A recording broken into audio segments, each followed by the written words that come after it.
Hello, good afternoon, ma'am. Good afternoon, madam. How are you? By the grace of God, I'm doing very fine. What about you? I'm doing great. The dry spells have been on and off this time around. What is causing this? Thank you so much.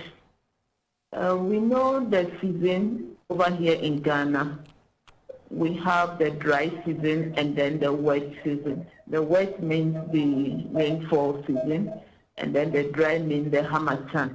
And the harmattan most times starts from November and move into the next year. At times it ends in the second month of the year, and at times it extends to the third or the fourth month, depending on your geographical location. So this year season is also following or moving along the same pattern. But then when it comes to the severity, that is where we have some variations in it.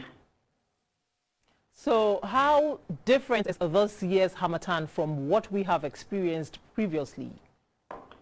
Yes, the 2021-2022 harmattan is a bit moderate to severe, where most of us are complaining about the cold and then the dryness in the system. And then in terms of visibility too, it's also on the low side.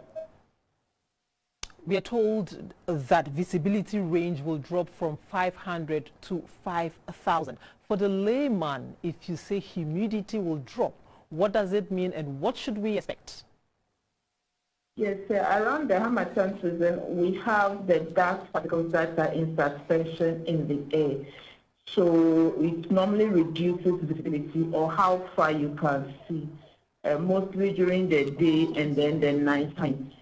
So the night time, we have the moisture that comes in, and then worsen the situation, we have forming a fog or mist patches. So some areas visibility should be very poor, and then others there to be a bit moderate. But what we are experiencing now, most areas are having almost uniform visibility ranges across the country. What are some of the... And then in terms of the relative humidity, that's the dryness of the air. I think most of us are feeling it, so it's not going to support any cloud development.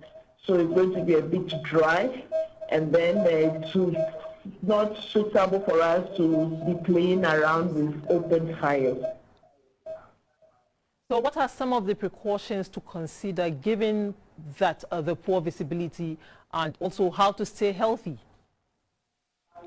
Yes, in terms of visibility, we are advising our motorists, especially the drivers that drive during the night, dawn, and then the morning hours, that they should drive carefully, because we have a lot of potholes on the road. If you are not able to watch well, then you are going to run into it, and subsequently it's likely to result in an accident. And then also some of the motorists too, they have a breakdown, the package. If you are not able to see well, you are likely to run into it. So this is the time that they should reduce their speed drastically. And then if your car breaks down on the road, it is advisable that you throw it away, park it at a place that it will not be disadvantaged to another road user. And then in terms of the relative humidity, the hunters, those that use open fire tools, this is the time that they should be very, very diligent with it. They should be careful. The plantain roasters by the roadside, anybody that uses firewood or gas, this is the time that we should be attentive, we should pay attention to it. So that once we are done with the fire, we make sure that we quench the least of it. The farmers that may be using the fires to clear their land in preparation for the rainy season, we are pleading with them that they should do it cautiously. They should form farm dogs, that's fire dogs around their farms before they set the fire in, and then pay attention, be there before any other things. And then for the food vendors, they have to be closing their, covering their food stuff, because we have a lot of dust that is full of bacteria and germs and every other thing. So this is the time that they should cover their food stuff before selling. Thank you so much, Madam Felicity.